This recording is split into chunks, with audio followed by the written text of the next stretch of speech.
मुझे ना तुम लोगों पर पहले से ही शक था, लेकिन आज यकीन हो गया। इलाज के नाम पर तुम लोग लड़कियों की इज्जत के साथ खेलते हो।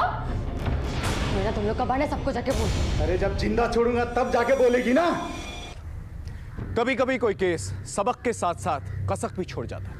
केस तो खत्म हो जाता है, लेकिन एक ऐसी छाप छोड़ जाता है जो दिलो दिमाग पर चिपक जाता है। जहां एक तरफ शातिर और तेज दिमाग वाले लोग कानून का फायदा उठाते हैं, वहीं उन्हीं के हाथों बेगुनाह और मासूम लोग कुचले जाते हैं, शोषित होते हैं। बनती तो एक केस फाइल, लेकिन उस एक केस फाइल के अंदर कई बर्बाद जिंदगियों की कहानियां छपी होती हैं। 2 अलग अलग शारीरिक बाधाओं से जूझने वाली लड़कियों का यह केस उस वक्त आया था मेरे पास जब मैं लखनऊ में पोस्टेड था। अपने दिमागी कमी से जूझती नीता, मेरी बेटी का दिमाग कमजोर है। अपने शारीरिक कमी से लड़ती वीना, इस प्रॉब्लम के साथ मेरे से आईएएस नहीं होगा। एक तरफ वीना आईएएस एग्जाम को लेकर अपने पिता के दबाव में, तो दूसरी तरफ नीता तरह तरह के दर्द झेल रही है। घर के बाहर हर कोई फायदा उठाना चाहता है। अलग परिवार, अलग मसले, दोनों की जिंदगी में मचा तूफान। उम्र से तो नीता वीना की लगी, लेकिन कुछ कहानी जैसा। एक ऐसा केस जिसने जज्बाती रिश्ते जोड़ दिए। यकीन मानिए ये केस मैं आज तक नहीं भूल पाया, और मुझे पूरा यकीन है ये केस देखने के बाद आप भी नहीं भूल पाएंगे।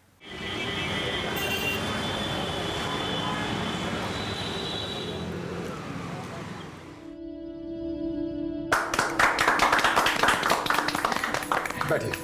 तारा, सबका मुंह मीठा कराओ। हाँ। तो समझी जी, शादी की तारीख कब तक निकलेगी? देखते हैं पंडित जी से मिलके शादी की कौन सी तारीख निकलती है। वैसे भी हमारे मनोज को बहुत जल्दी शादी करनी है। मैं रखती हूँ ना मम्मी, मैं दूंगी।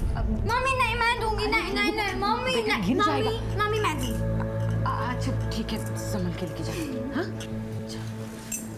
नीता, मैं कर दे तुम्हारी। नहीं मैं रखती हूँ जीजी। नहीं मैं रखती हूँ ना जीजी, आप छोड़।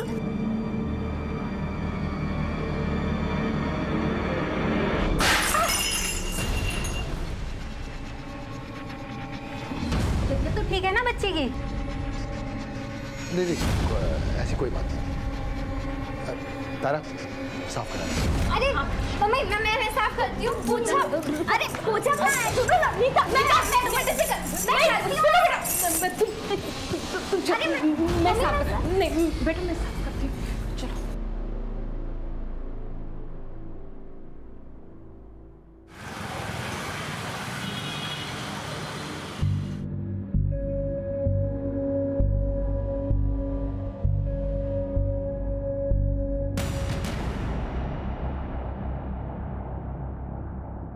अरे कंट्रोल कर इसे, इसके चलते एग्जाम खराब हो रहे हैं तेरे। एक बात याद रख, सपने पूरे करने हो ना, जिद पकड़नी पड़ती है। लेकिन मैंने इंजीनियरिंग तो कर ली है ना पापा। इस प्रॉब्लम के साथ मेरे से आईएएस नहीं होगा। और पापा वैसे भी क्या जरूरत है आईएएस बनने की? जरूरत है क्योंकि इसमें रुतबा है, पावर है, सम्मान है, और सबसे ऊपर मेरा सपना है। कब आ रहे हैं तेरे मेंस के रिजल्ट्स? परसों।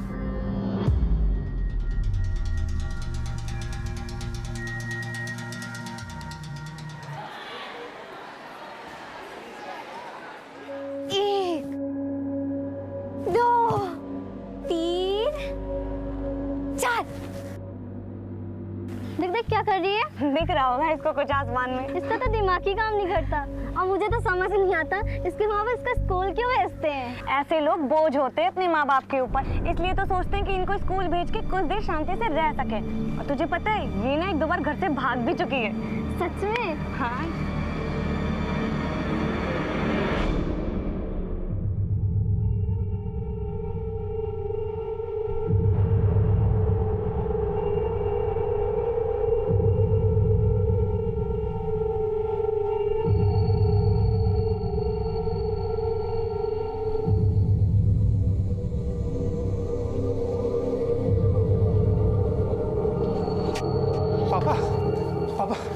पापा नीता वहां भी नहीं मिली। मार्केट में देखा? हर जगह देखा पापा। क्या नीता वहां भी नहीं पहुंची? पापा हमने हर किसी को फोन कर लिया, नीता कहीं भी नहीं पहुंची है। चली गई होगी मेरी बच्ची।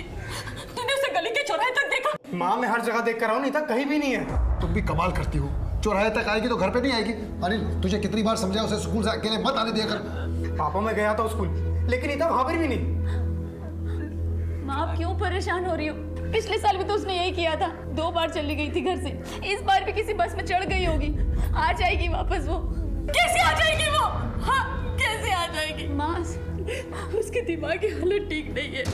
वो सिर्फ दिखने में 18 साल की, लेकिन उसका दिमाग एकदम बच्चे जैसा है और उसे दुनिया की भी कोई समझ नहीं है। मेरा दिल बहुत घबरा रहा है। आप ढूंढिए ना उसे, कहाँ है मेरी बच्ची? ढूंढिए ना मेरी बच्ची। फिक्र मत कर, मैं कुछ करता हूँ।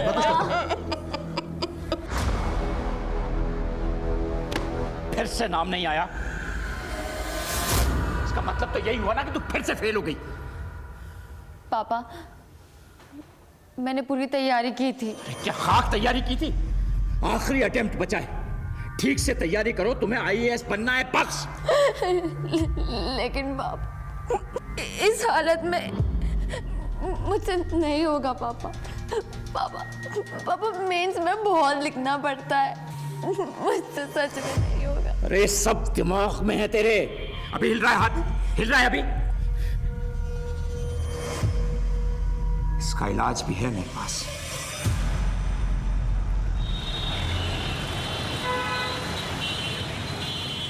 पहले 4 घंटे में वापस आ जाती थी, 10 घंटे हो गए उसे गायब होकर। कम से कम पुलिस नहीं, बच्चों की शादी ब्याह की बातें चल रही हैं, ऐसे में थाना कचहरी बिरादरी की भी तो सोचो।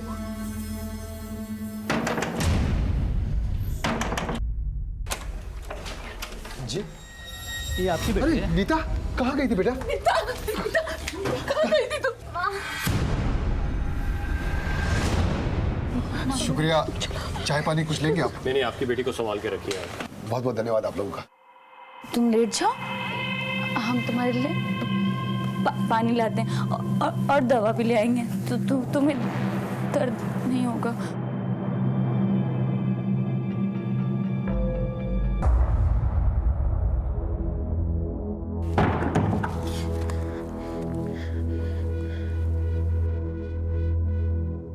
हेलो। नहीं मान रहे पापा, लेकिन मैं भी मौका देख के निकल आऊंगी तुम्हारे पास। सारे अरेंजमेंट्स तो हो जाएंगी ना? हाँ वीना, मैं तुम्हारे साथ हूँ। देखो वहां से ऐसे निकलना किसी को पता ना चले, फिर देखते हैं क्या करना है।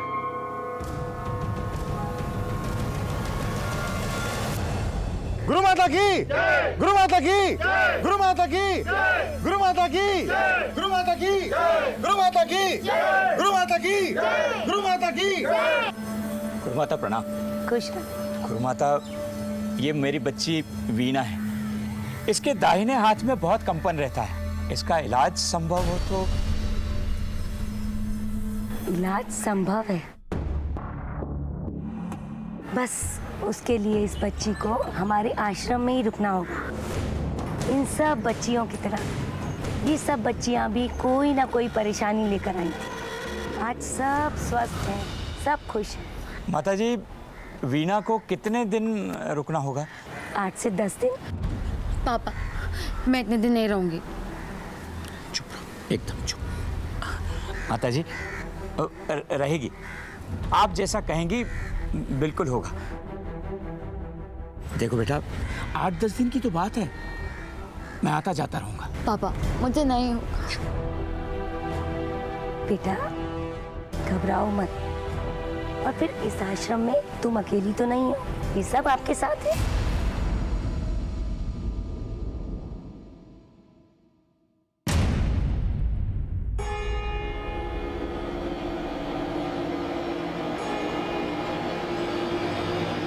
रास्ते के बाहर मिली थी कल रात को। सुना है कुछ हुआ है इसके साथ। हमें बचपन से सिखाया जाता है कि डिपेंडेंट लोगों का ख्याल रखें, चाहे वो बच्चे हों या बूढ़े। वक्त निकाल के थोड़ा सा समय बिताएं उनके साथ, लेकिन उन्हें कभी भी इस बात का एहसास ना होने दें कि वो किसी से कम है। एक तरफ वीना आईएएस एग्जाम को लेकर अपने पिता के दबाव में थी, तो दूसरी तरफ नीता तरह तरह के दर्द झेल रही थी। उसके साथ होते शोषण से बेखबर थी और एक दिन अचानक से फिर से गायब हो गई। देर से ही सही, अब की बार उसके माँ बाप ने कानून का दरवाजा खटखटाया। लड़की को गायब हुए 6 दिन हो गए और अब आए आप लोग। सर हम लोग ढूंढ रहे थे और हमें लगा कि वो लौट आएगी। 6 दिन बाद लगा आप लोगों को? कैसे माँ बाप हैं आप? सर इससे पहले भी वो गई है, लेकिन लौट आई थी। इससे पहले मतलब? सर मेरी बेटी का दिमाग कमजोर है, वो कहीं पे भी चली जाती है, रास्ता भटक जाती है। और पिछली बार तो वो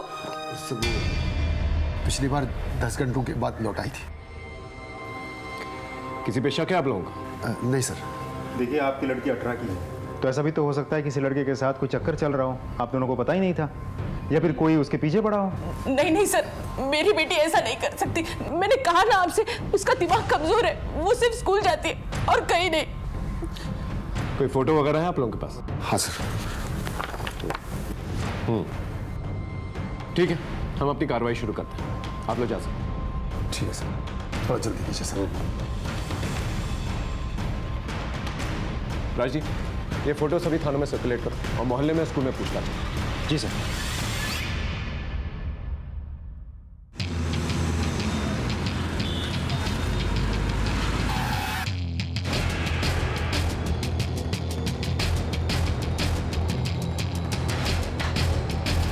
साहब, रघुराम आदमी सीधा है लेकिन कर्ज के नीचे दबा हुआ है, और अभी कुछ दिन पहले उसका बाबू के साथ झगड़ा भी हुआ था। ओ सिंह साहब, बहुत घुमा रहे हो। 6 महीने के लिए कह के लिया था कर्जा, 1 साल से ऊपर हो गया है। इरादा क्या है? भाई अभी थोड़ा परेशानी में उलझा हूँ, दिवाली का बोनस आ जाएगा ना, तुम्हारा सारा कर्जा उतार दूंगा। अरे क्या होली क्या दिवाली, निकालो मेरा पैसा वरना क्या? हाँ, अरे कर्जा लिया है, कोई बिक नहीं गया तुम्हारे हाथों। अब जब पैसे होंगे ना तब चुका देंगे, और ऐसे बार बार रास्ता रोक के परेशान मत किया करो। मैं दिखवा कहीं ले, और एक पाई भी नहीं छोड़ेगी, याद रखना। ये बाबू सीधा आदमी नहीं है साहब, अक्सर किसी से वो लग जाता है। पैसा तो बहुत कमाता है, लेकिन सारा पैसा लड़कियों पे उड़ा देता है। और साहब वो बबलू विकास तो मौका ढूंढते रहते थे। अबे स्कूल में क्या लड़की दिखी यार, उसका पीछा गया, नंबर भी दे गए, उससे कुछ हो पाएगा?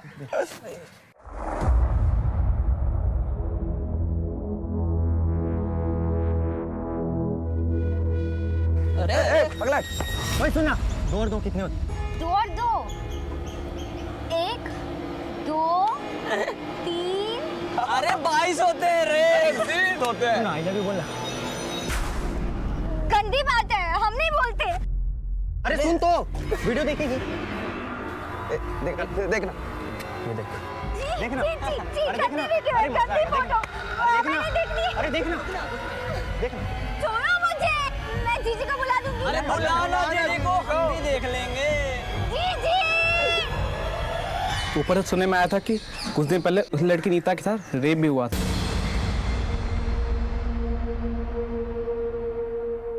और क्या क्या छुपा रहे हैं आप लोग हम लोगों से?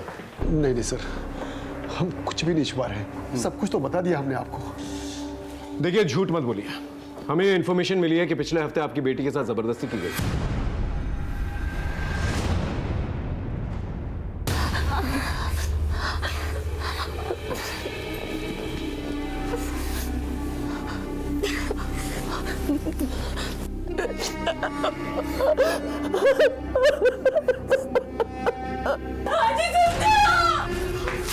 क्या हो गया?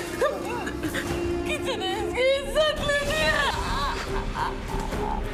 पापा, पापा मैं कहता हूँ पुलिस कंप्लेन करते हैं। पापा क्या पकते हो? बात फैलेगी ना तो शादी टूट जाएगी। ऐसे तो लोग उसे सोच लेंगे। कम से कम इलाज तो करवाइए, क्या पूरी जिंदगी वो ऐसे ही रहेगी? अरे तुम तो जानती हो नौकरी के अलावा कितने छोटे मोटे काम करता हूँ मैं, कितने कर्जे लिए, कितने इलाज नहीं करवाए उसके लिए। लेकिन फायदा क्या हुआ? आपकी बेटी के साथ दुष्कर्म हुआ है, FIR दर्ज करवाया था कहीं पर? नहीं सर, नहीं कराया। कमाल के माँ बाप है आप। ये बाबू कौन है, क्या चक्कर है आप लोगों के साथ? सर हम एक क्लर्क हैं, और क्लर्क की तनख्वाह पे बच्चों की पढ़ाई, घर का खर्चा पूरा नहीं होता, इसलिए हमने बाबू से ब्याज पे कर्जा लिया था। जैसे तैसे करके हमने अपनी बेटी की शादी पक्की की। बस घर की इज्जत के लिए हम चुप रहे सर।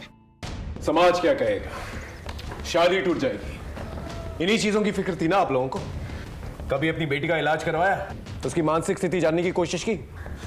सर हर जगह उसका इलाज करवाया, हर हॉस्पिटल में लेके गए, लेकिन कोई फायदा नहीं हुआ सर। मायूसी हर जगह हाथ लगी। ये विकास, बबलू और सुमित, इनके बारे में क्या जानते हैं आप लोग?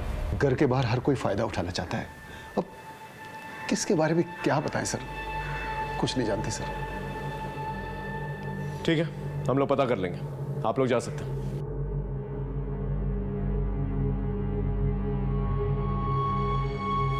राजदीप साहब, ये बबलू, विकास, सुमित और बाबू को उठा के लेंगे। सर क्या क्या मतलब क्या है आपका कि वो वहां नहीं है? अरे 7 दिन पहले मैंने अपनी बेटी का दाखिला करवाया वहां, और अब आप कह रहे हैं कि वो वहां नहीं है? अरे वो यहां नहीं आई और उसका कोई फोन भी नहीं आया।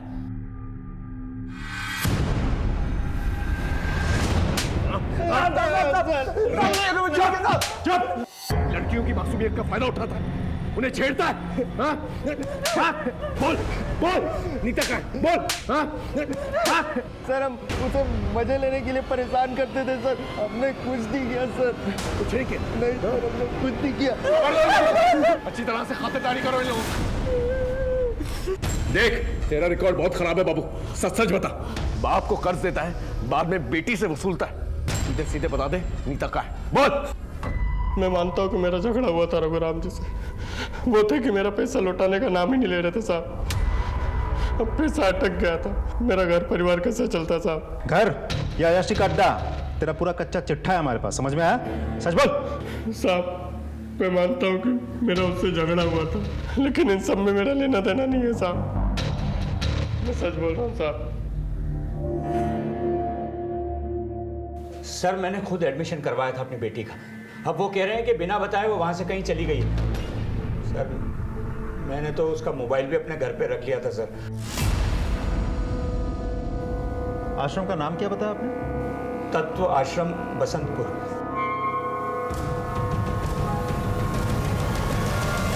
इंसान का शरीर नश्वर है, हमें भौतिक वासनाओं के पीछे नहीं भागना चाहिए। गुरु माता जी, आपसे बात करनी है। जी हाँ, बच्ची का इलाज चल रहा था, पर पता नहीं क्यों वो बीच में ही छोड़कर चली गई। कोई तकलीफ थी उसे? I mean, बीच में ही इलाज छोड़कर चली गई, कोई ना कोई वजह तो होगी। नहीं नहीं इंस्पेक्टर साहब, आप गलत समझ रहे हैं। हमारा ये आश्रम एक सात्विक स्थान है, यहाँ पर मन और शरीर दोनों की उत्तेजना एकदम शांत हो जाती है। लेकिन वीना को तो शांति नहीं मिली माता जी, 7 दिनों में ये जगह छोड़कर चली गई। आपकी बात बिल्कुल सही है इंस्पेक्टर साहब, पर हम इस आश्रम में किसी को बांध कर नहीं रख सकते। और फिर वीना तो बालिग थी, बच्ची तो नहीं थी, और फिर वो आश्रम से बिना बताए कहाँ चली गई, इसकी चिंता तो हम सबको भी है ना। आपके आश्रम में आने जाने का कोई रिकॉर्ड, कोई रजिस्टर मेंटेन करते हैं आप लोग? जी हाँ। बालू जी, नीता ने बाहर जाते वक्त हस्ताक्षर तो किए थे ना? जी माता जी, उन्होंने जाने से पहले हस्ताक्षर किए थे। दिखाओ साहब को। जी माता जी।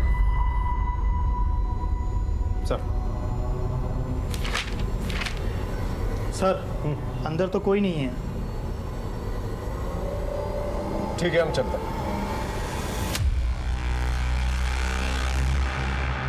राजदीप सर, इस आश्रम में कुछ तो चल रहा है। एक काम करो, अपने एक बंदे को यहाँ पर लगा, देखो अंदर क्या चल रहा है। आई एम श्योर कोई ना कोई इन्फॉर्मेशन जरूर निकलेगी। सर, एक तरफ नीता की तलाश, दूसरी तरफ वीना की खोज ने हमें उलझा के रखा हुआ था और हाथ में कुछ भी नहीं आ रहा था। वहीं मेरी टीम ने ये पूरी इंफॉर्मेशन चारों तरफ फैला के रखी थी और नतीजा कामयाबी के रूप में सामने आया।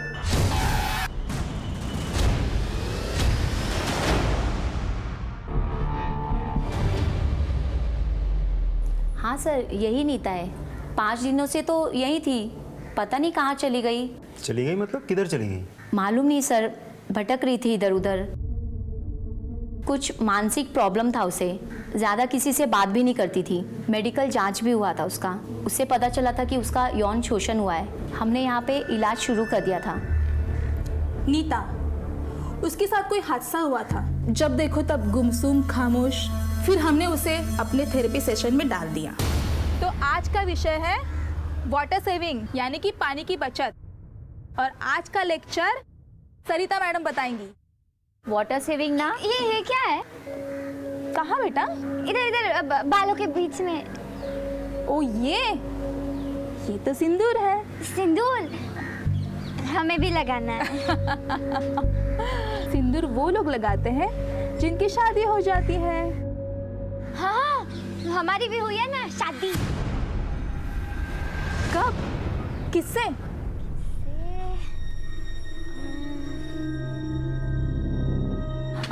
नीता बेटा, नाम क्या उसका, तुम्हारे हस्बैंड का?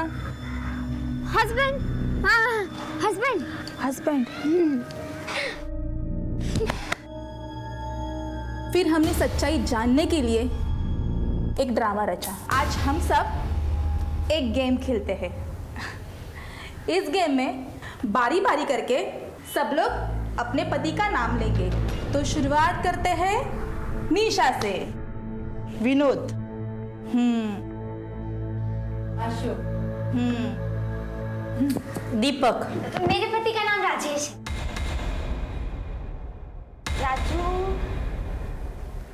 राजेश है, राजेश। राजेश? कोई सरनेम? नहीं, सिर्फ राजेश।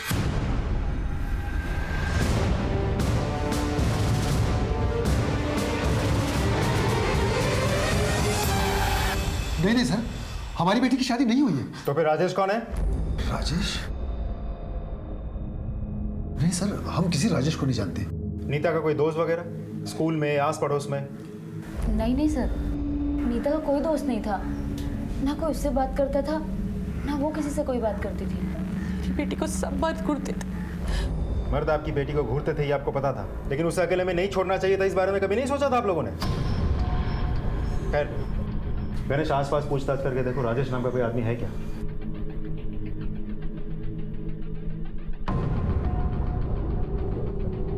गणेश, इस फैमिली पे नजर रखो और जैसा भी होता है मुझे अपडेट करो।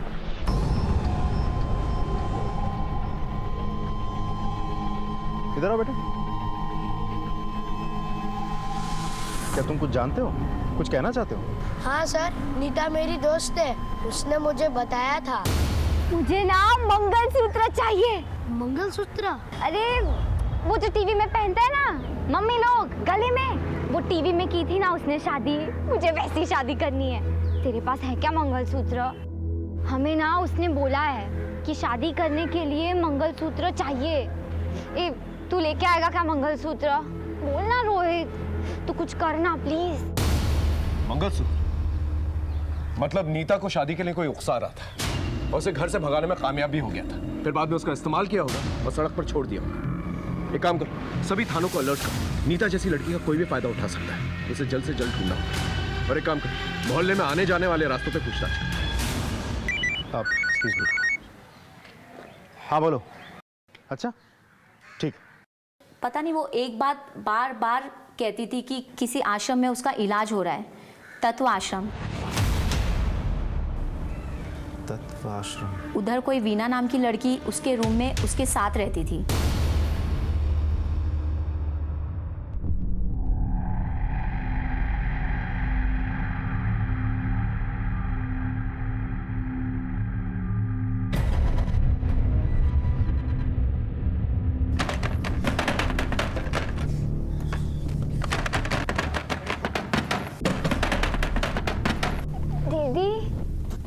ये क्या कर रहे हो?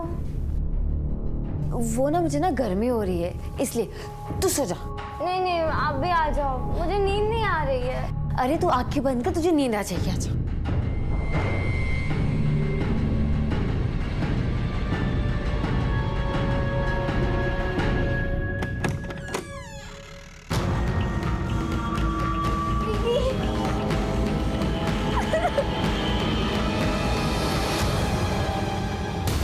वीना? सर आश्रम तो हम देख चुके हैं, लेकिन नीता का वीना का नाम लेना साफ जाहिर करता है कि ये दोनों लड़कियां एक दूसरे को पहले से ही जानती थी। आश्रम तो इन दोनों के बीच बस एक कॉमन लिंक है। सर, ये है वीना के कॉल रिकॉर्ड्स। आश्रम जाने से पहले आखिरी बार उसने इसी नंबर पर बात की थी।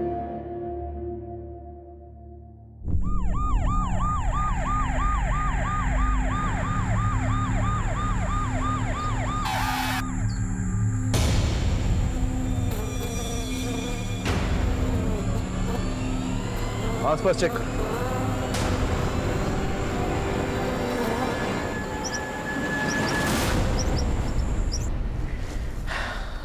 समझ में नहीं आ रहा कौन है। नीता और वीना की उम्र की तो लग रही है, लेकिन कुछ कहा नहीं जा सकता। एक काम करो, दोनों फैमिलीज को इन्फॉर्म करो। अगर बॉडी की शिनाख्त हो जाती तो ठीक है, वरना डीएनए टेस्ट करवाएंगे।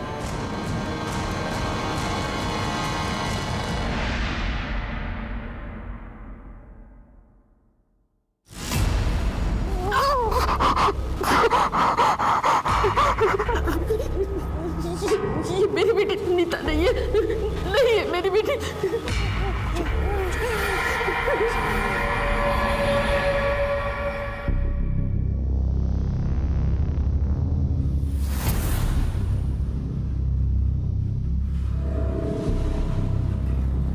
वीणा, वीणा, ये किसने किया तेरे साथ? मैं तो तेरे पंख सजा रहा था और कुछ नहीं। मुझे माफ कर दे, मेरे इच्छाओं ने तेरी जान ले ली। वीणा की लाश मिल चुकी थी, लेकिन अभी भी नीता का कोई अता पता नहीं था। नीता के साथ हुई अनहोनी की दस्तक अभी भी दिमाग के किसी कोने में गूंज रही थी। जब कोई केस चल रहा होता है तो उठते बैठते सिर्फ उसी की धुन सवार होती है, लेकिन कभी कभी केस सुलझते सुलझते और उलझ जाते हैं।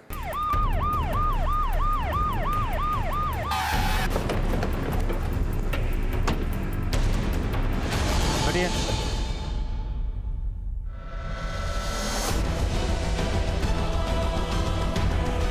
सर ये तो नीता है।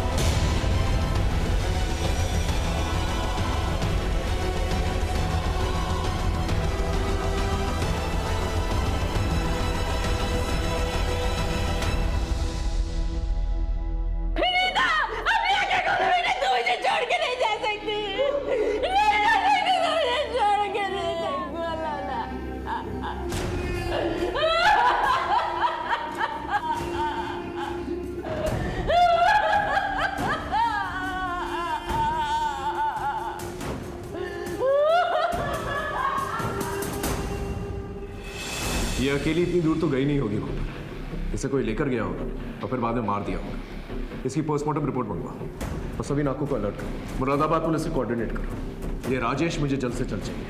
उन लड़कों से दोबारा पूछताछ करते हैं। सर, तुम तीनों के अलावा कोई और है जो नीता के पीछे था? हाँ साहब, एक लड़का हमेशा नीता को बचाने के लिए आ जाता था साहब, और हम लोगों को भगा देता था। ओए हेलो, भागो नहीं तो। नाम क्या है उसका?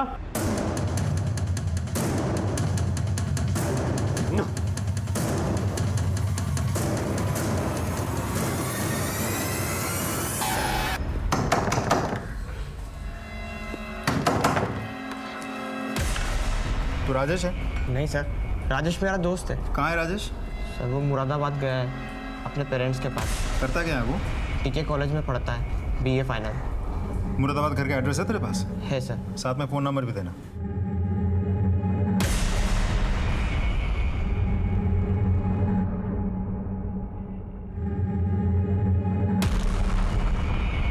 Thank you.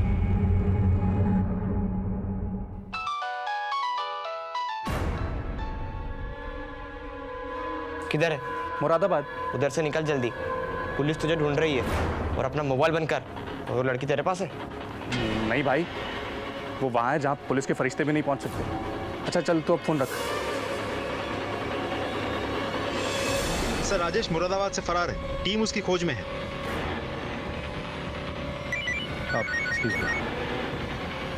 हाँ बोलो। अच्छा ठीक सर, ये बहुत बड़ी लीड हाथ लगी है।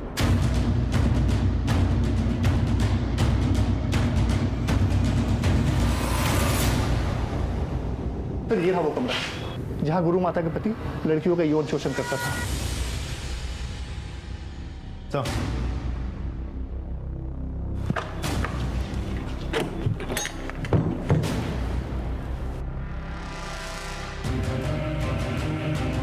तो ये तो तहखाना है।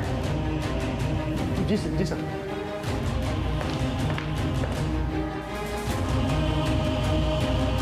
और सर ये भी पता लगा कि नीता और वीणा का शोषण भी यही किया गया।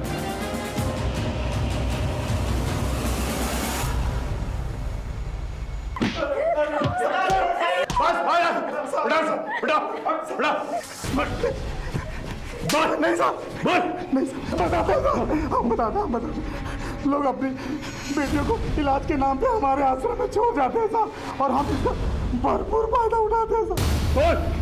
सर एक दिन वीणा ने बेहोशी का दवा नहीं पिया और उसने बेहोश होने का नाटक किया सर, और जब मैंने उसको बिस्तर पे लिटाया तो उसने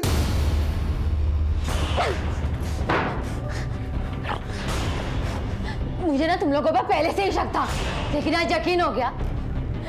इलाज के नाम पर तुम लोग लड़कियों की इज्जत के साथ खेलते हो।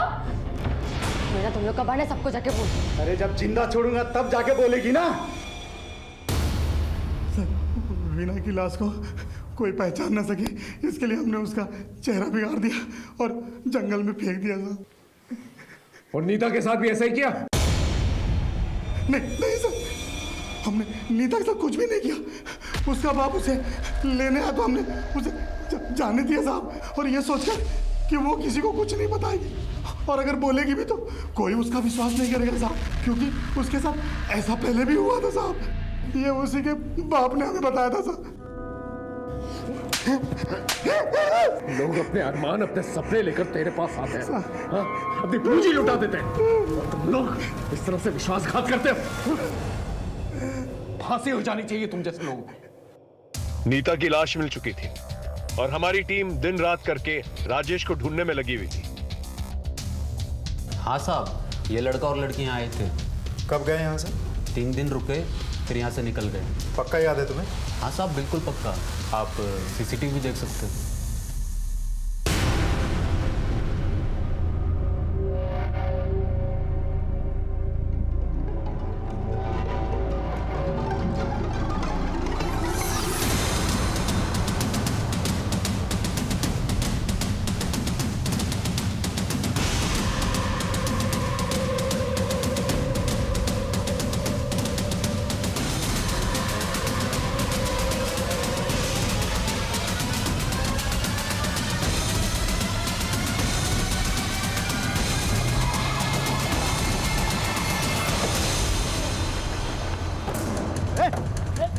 साहब मैंने क्या किया साहब, मैंने क्या किया? बहुत जल्दी ना तुझे। चल साहब बताओ तो सही, मैंने किया क्या है साहब? अरे साहब बताओ तो सही। सर मैंने कुछ कहा। तेरा सारा कच्चा चिट्ठा है हमारे पास, इसे सच सच बोल। सर मैं आते जाते देखता था उसे, गली के लड़के छेड़ते थे उसे सर। इसे तूने अपनी शेखी दिखाई, लड़कों को भगाया और अपने काम पे लग गया? नहीं सर, वो मेरी दोस्त बन गई थी सर। दोस्त बन गई थी? क्या उसकी मासूमियत का फायदा उठाया तूने? बोल। सर वो उसके स्कूल से आते जाते समय मैं उससे मिलता था, उसे चॉकलेट और आइसक्रीम बहुत अच्छा लगता था सर, तो वो मेरी अच्छी दोस्त बन गई थी, तो मुझे लगा मैं जो चाहे वो कर सकता हूँ सर। सर मैंने उसका भरोसा जीत लिया था। फिर एक दिन। अरे क्या हुआ नीता, इतनी दुखी क्यों हो? वो ना मैंने टीवी पे देखा। क्या देखा? एक लड़की की शादी हो गई, हमें भी करनी है। क्या? शादी के कपड़े, गहने, और वो जो बाल में डालते हैं ना लाल लाल सिंदूर। हाँ मम्मी भी डालती है, वही मुझे भी चाहिए। अरे तो इसमें दिक्कत क्या है, हो जाएगी तुम्हारी भी शादी। सच्ची? मैं करूंगा ना तुमसे शादी।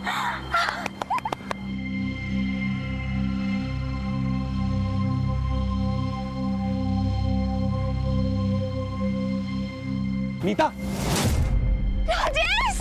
नीता तूने शादी के लिए बोला था ना? तो शादी का टाइम आ चुका है और मैंने सारी तैयारियां भी कर ली हैं। अच्छा, मैं घर में सबको बता के आती हूँ। अरे नहीं बाबा, ये ना सीक्रेट वाली शादी है, सबको बताएंगे तो बात बिगड़ जाएगी। हाँ, तो फिर क्या करेंगे? तो फिर क्या, तू चल मेरे साथ। हाँ, तू चल मेरे साथ। चल चल चल, चल।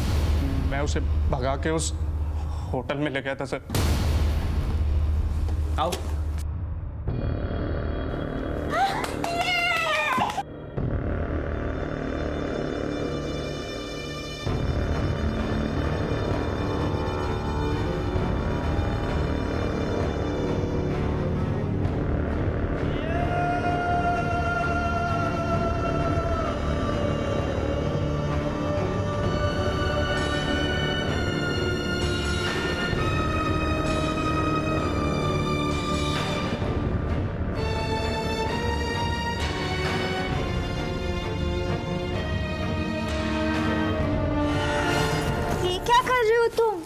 अरे शादी के बाद ये सब करना पड़ता है। पर ये तो अच्छा देखो, शादी के बाद लोगों को बेबीज होते हैं ना, छोटे छोटे बेबीज।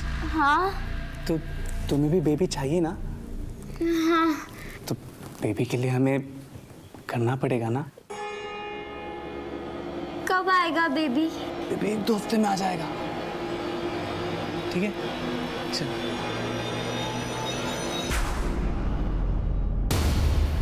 सर हम लोग 3 दिन उस होटल में रुके, फिर मेरा जी भर गया था और मुझे घर वापस जाना था और उस लड़की से पीछा छुड़ाना था मुझे।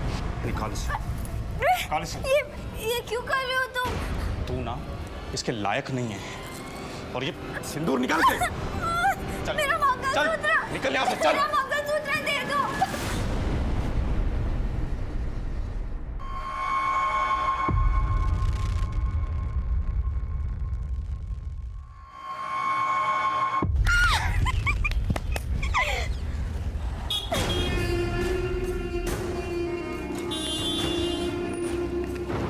राजेश! राजेश! राजेश! ये कहानी किसको सुना रहा है बे? नीता की लाश मिली है। बोल। सर मैंने आपसे जो कुछ कहा सच कहा सर। मैंने उसे मारा नहीं है, मैंने तो उसे वहाँ मार्केट में छोड़ दिया था सर। मैंने उसे मारा नहीं था, सच बोल रहा सर। मर्डर नहीं किया, लेकिन रेप तो किया ना उसका तूने, वो भी दिमाग से लाचार लड़की का। सारी उम्र जेल में सड़।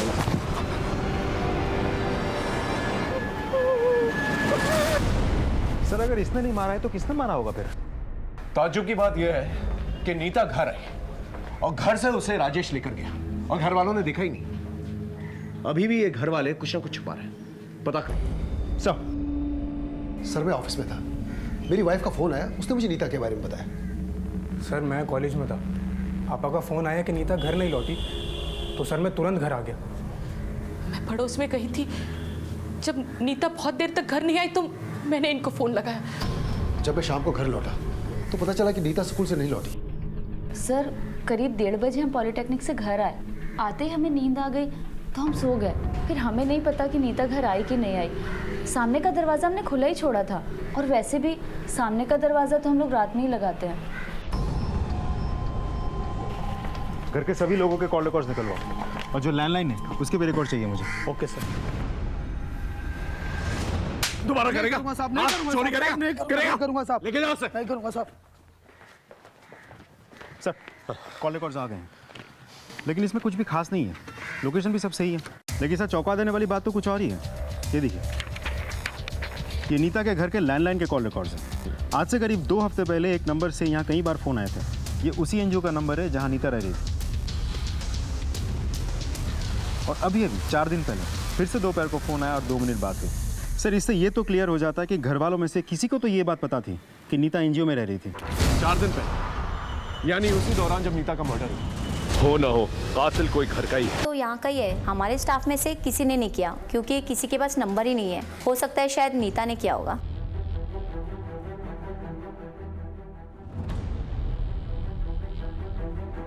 अगर नीता ने फ़ोन किया था तो फिर फ़ोन उठाया किसने? और अगर किसी ने फ़ोन उठाया था तो वो एनजीओ गया था या नहीं गया था नीता को लेने? और अगर नहीं गया था तो क्यों नहीं गया था? सर हमने नीता को घर का फोन नंबर रटाया हुआ था, पर हमारी उससे कोई बात नहीं हुई। सर मुझे नहीं मालूम था, अगर एक बार मैंने उसकी आवाज़ सुन ली होती तो आज मेरी बेटी जिंदा होती। नहीं सर, जिस टाइम की कॉल आप बता रहे हैं मैं कॉलेज में होता हूँ, मुझे कुछ नहीं मालूम सर।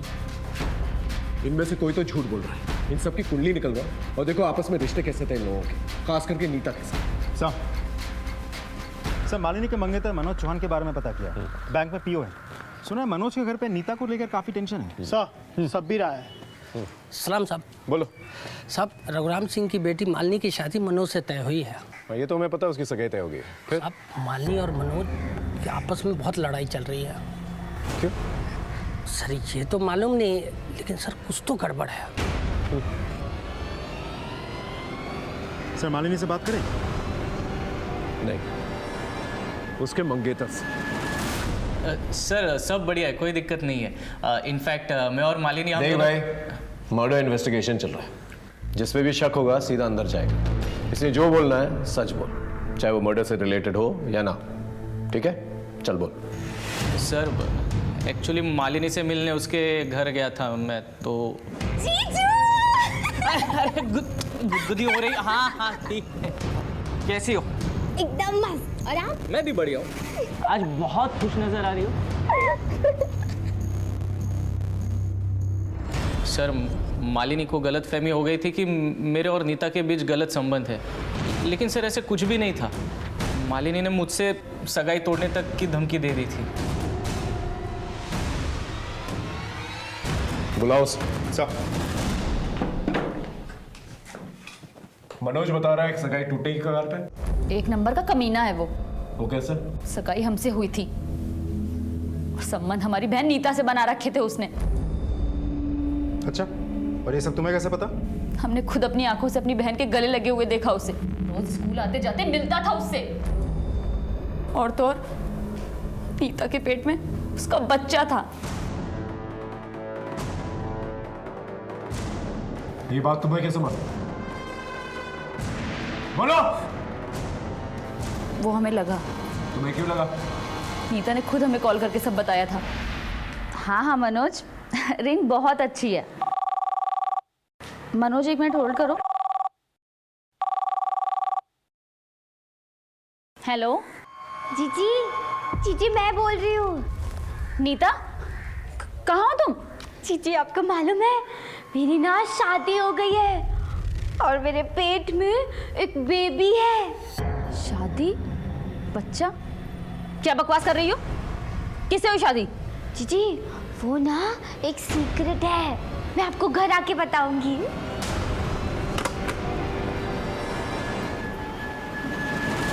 हमें लगा ये सब मनोज ने किया है, पर मनोज से ज्यादा हमें अपनी बहन नीता से नफरत होने लगी थी। इसीलिए हम घर से निकले और रास्ते में हमें नीता मिल गई। हमसे बहला फुसला के एक सुनसान जगह ले गए।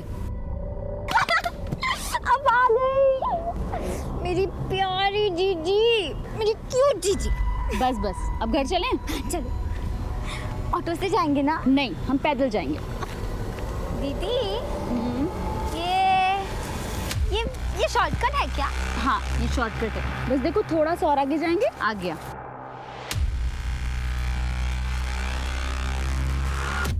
जीजी वो क्या है?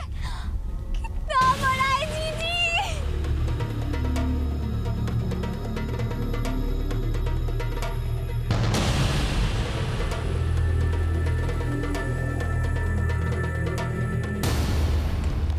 ये रही नीता की पोस्टमार्टम रिपोर्ट। इसके मुताबिक वो मरते वक्त प्रेग्नेंट नहीं थी, बल्कि उसके दिमाग में ये बात राजेश नाम के एक लड़के ने डाली थी, जिसने उसका किडनैप किया और बाद में उसका बलात्कार। तेरी गलत फहमी की वजह से तूने अपनी बहन की जान ले ली।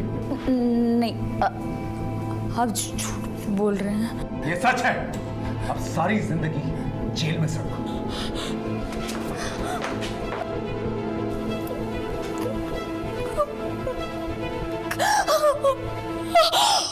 वीना का इलाज अस्पताल में करवाने के बजाय उसके पिता उसे एक ढोंगी बाबा के पास ले गए, जहां पर इलाज के नाम पर उसके साथ शोषण होता रहा। गौर करने वाली बात यह है कि इन बाबाओं के चक्कर में केवल मानसिक रूप से पीड़ित लोग ही नहीं जाते, बल्कि वीना जैसी पढ़ी लिखी लड़की और उनके परिवार वाले भी फंस जाते हैं। ये बात अपने आप में एक बहुत बड़ी दस्ता है। अपनी मेहनत और अपनी काबिलियत के दम पर कामयाबी पाने के बजाय इंसान चमत्कारी शॉर्टकट ढूंढने लगता है। उन्हें लगता है एक जादू की छड़ी घूमेगी और रातों रात उन्हें कामयाब करके चली जाएगी, लेकिन होता बिल्कुल उल्टा है। उन्हें तबाह करके चली जाती है। फिर मिलेंगे एक नए केस के साथ। तब तक देखते रहिए क्राइम पेट्रोल 10 तक। मकसद बताना नहीं, बचाना है।